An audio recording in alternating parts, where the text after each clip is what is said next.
10 ශ්‍රේණිය 8 වන එකකය ඉලෙක්ට්‍රොනික සමර්පණ MCQ ප්‍රශ්න පත්‍රය. හයි බලමු උත්තර ටික අපි. පළවෙනි ප්‍රශ්නෙට පහත කුමන මෙවලම් මගින් විද්‍යුත් සමර්පණ මෘදුකාංගයක කදාවක ශෛලිය පළමු ශෛලිය සිට දෙවන ශෛලියට වෙනස් කිරීමට භාවිත කරනවා. පළමු ශෛලිය කියලා තියෙන්නේ මේ ඉමේජ් එකක් විතරක් තියෙන තනි එකක් තියෙනවා. ඒක උඩින් ටෙක්ස්ට් ලයින් එකක් තියෙනවා. ඒ කියන්නේ ටයිටල් එකක්. දෙවෙනි එකේ ටයිටල් එකට අමතරව යටින් ඉමේජ් දෙකක් දාන්න පුළුවන් එක තියෙනවා. ඒකෙදි පුළුවන් කදා නිර්මාණය, කදා තෝරණය, කදා පිරික්සුම, කදා දසුන. දසුනින් කොහොමද බෑ. කදා පිරිසැලසුම ස්ලයිඩ් ලේඅවුට් එක තියමු. කදා තෝරණය කියලා ස්ලයිඩ් ස්ටෝ එක පැත්තෙන් තියෙන එක ඒකේ කොහොමද? කදා නිර්මාණ ස්ලයිඩ් ඩිසයින්. ඩිසයින් කියලා එකක් නම් නෑ. කදා පිරිසැලසුම තමයි ස්ලයිඩ් ලේඅවුට් එකෙන් තමයි ගන්න තියෙන්නේ. ඒතකොට 3 දෙකට බලමු. විද්‍යුත් සමර්පණ මෘදුකාංගයක් මගින් කදා දර්ශනය ස්ලයිඩ් ෂෝ ඉදිරිපත් කිරීමේදී පාට සහ රූප දර්ශනය වීම කළමනාකරණය කිරීමට යොදාගත හැකි මෙවලම්. විද්‍යුත් සමර්පණ මෘදුකාංගයක් මගින් කදා දර්ශනය ඉදිරිපත් කිරීමේදී කදා සහ පාට රූප දර්ශනය වීම කළමනාකරණයට. ඒ කියන්නේ කදාව තුල තියෙනවා රූප දර්ශනය වීම කළමනාකරණයට. කදා නිර්මාණය ස්ලයිඩ් ඩිසයින් හරියන්නේ නැහැ. ස්ලයිඩ් ලේඅවුට් හරියන්නේ නැහැ. කදා සංක්‍රාන්තිය හරියන්නේ නැහැ. ඇනිමේෂන් ඇනිමේෂන් වලින් තමයි අපි ඕන වෙලාවට ඒව ගන්න එන 4. 3 සමර්පණ මෘදුකාංගයක් භාවිතයෙන් නිපදවන ලද වස්තුන් ඔබ්ජෙක්ට්ස් ඇතුළත් කදාවක් සම්බන්ධයෙන් පාඩ දක්වන මොකී සලකා බලන්න. සමර්පණ මෘදුකාංගයක් භාවිතයෙන් නිපදවන වස්තුන් ඇතුළත් කදාවක්. කදාවක ඇති විවිධ වස්තුන්ට සජීවීකරණ ඇනිමේෂන් ඉෆෙක්ට්ස් දිය හැකියි. රයිට් හරි. කදා සංක්‍රාන්තිය යොදාගත හැකි වන්නේ මුළු කදාවරම පමණයි. ඕනේ. කදාව එනකොට ස්ලයිඩ් එක එනකොට දාන එකනේ. කදා දැක්ම දසුනේ ස්ලයිඩ් ෂෝ view දී කදාවක සිට ඊළඟ කදාවට මාරු වීමදී කදා සංක්‍රාන්තිය ආචරණය ඇති වේ. අර දාපු ඇනිමේෂන් එක ප්ලේ වෙනවා. නිවැරදි වන්නේ ABC සියල්ලම 4. 4 බලමු. කදා දසුන් දැකුම් දසුන ස්ලයිඩ් ෂෝ view එක පවත්නා සමර්පණයක ඊළඟ කදාවට යාමට එන්ටර් යතුරු escape යතුරු escape space යතුරු යන කොලකයන්ගේ අතුරින් යතුරු අතුරින් කුමක් භාවිත කර හැකියි. escape එක බෑ පුතේ. escape එකෙන් වෙන්නේ අයින් වෙනවා. enter එකෙන් පුළුවන් ඊළඟට space එකනුත් පුළුවන්. එතකොට enter සහ space විතරක් තියෙන මොකේද? 1 escape එකෙන් වෙන්නේ ඉවත් වෙන escape එකෙන් වෙන්නේ වම් පැත්ත උඩම තියෙන 5 ඔබ සංස්කරණය කරමින් පවතින ඉලෙක්ට්‍රෝන සමර්පණයට ඔබට හිස් කදාවක් ඇතුළත් කිරීමට අවශ්‍ය වේ. මෙම කාර්ය කර ගැනීමට පහසුනම් කුමන යතුරු සංයෝජනය භාවිත කරනවා. හිස් කදාවක් ගන්න පුතේ control දාන M එකෙන් control දාන M එකෙන් 1. control දාන N කියන්නේ new කියන්නේ. එතකොට now document එක. නව සමර්පණයක් තමයි එන්නේ. කදාවක් නෙමෙයි සමර්පණයක්. 6 ඉලෙක්ට්‍රොනික සමර්පණ මෘදුකාංගයක කුමන ගුණාංගය භාවිතා කරමින් එහි කදා සම්දාරසකසුම කන්ටෙන්ට් එක පෙන්වා ඇති එක අවස්ථාවේ දෙක අවස්ථාවන්න එකේ ප්‍රශ්න තිබ්බා වගේ තමයි 6 තියෙන්නේ 2016 තිබ්බා වගේ. ඒක සැලසුම 1 සිට 2ට රයිට් අර විදිහම එකක් තමයි තියෙන්නේ.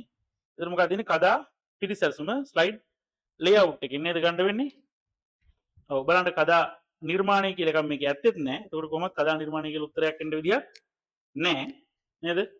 කදා පිටිසැලසුම ස්ලයිඩ් ලේඅවුට් එක 1. එතකොට 6ටත් 1. 7 බලමු. ඉලෙක්ට්‍රොනික සමර්පණයක ගුණාත්මක භාවය ඉහළ නැංවීම සඳහා පහත කුමක් යෝග්‍ය වේද? ගුණාත්මක භාවය. කදාව පවතින පේලි ගන්න 6 9 අතර සංඛ්‍යාවක් සීමා කිරීම. ඉට්ස් ඕකේ. එකම කදාවක තුල පින්තූර සහ ප්‍රස්තාර විශාල වශයෙන් භාවිත නොකිරීම. ඒකත් ඕකේ. සෑම කදාවකම රතු වර්ණයේ වැඩි වශයෙන් යොදා ගැනීම. එහෙම එකක් නම් නෑ. AB පමණයි. කියන්නේ 1. 8. මොකද හැමතැනම බෑග්ග්‍රවුන්ඩ් එකක් අත දාලා අකුරුත් අත දැම්මොත් වැඩක් නෑ. පේන්නේ නෑනේ. 8 කියනවා විවිධ වූ ප්‍රක්ෂේපණ යන්ත්‍ර. ඒ කියන්නේ ප්‍රොජෙක්ටර්ස් මක් සම්බන්ධයෙන් නිවැරදි වන්නේ. උඩිස් ප්‍රක්ෂේපණ යන්ත්‍ර. ඒ කියන්නේ ඕවර්හෙඩ් එක අර පොලයක් ට්‍රාන්ස්පරන්ස් පොලයක් දාලා ඒක ලියලා ඒක උඩ ලයිට් එකට විදිලා ඒක කණ්ණාඩියකින් පරාවර්තනය කරලා දෙන්නේ. යොදා ගන්න ලබන විනිවිද ට්‍රාන්ස්පරන්ට් ෂීට් සෑම විටම කල්ැතිව සකසාගත යුතුයි. රයිට් ඒක හරි. මොකද ට්‍රාන්ස්පරන්ට් ෂීට් එකේ තියෙන එක තමයි ඒකෙන් ප්‍රීවිව් කරන්න ඉස්සරහා කණ්ණාඩියෙන් විදිලා. කදා ප්‍රක්ෂේපණ යන්ත්‍රයක භාවිතා කරනකොට කදා ප්‍රතිබිම්බ ඇතුළත් වෙනවා. කදා ප්‍රක්ෂේපණ කියන්නේ අර ෆිල්ම් රෝල් වල තියෙනවා වගේ පොඩි සේයා පටල විදියට හදලා තියෙනවා. ඒක එකින් එක ප්‍රක්ෂේපණය ඇතුළට දානවා. එතකොට ලයිට් එක ඉස්සරහින් ඒක වැටෙනවා ස්ක්‍රීන් එකට. ඒතර ඒකත් හරි. පරිගණකයක් භාවිතා කර සකසාගත් ඉලෙක්ට්‍රොනික සමර්පණය බහුමාද ප්‍රක්ෂේපණ යන්ත්‍රයෙන් සංදර්ශනය කළ හැකියි. ඕනේ වර්තමානයේ භාවිතා කරන එක පරිගණකයට දාලා දාන්න. එතකොට ඒකේ ශබ්ද රූප ඔක්කොම එනවා. ඒකයි ඒකට බහුමාධ්‍ය කියන්නේ. අර අනිත් ඒවා පින්තූර විතරයි පෙන්වන්න පුළුවන්. ඒතර උත්තර ABC සියල්ලම හරි. 8ට 7. 9 බලමු. සමර්පණ මෘදුකාංග සම්බන්ධයෙන් පහ සඳහන් කුමන වගන්ති නිවැරදි වේද?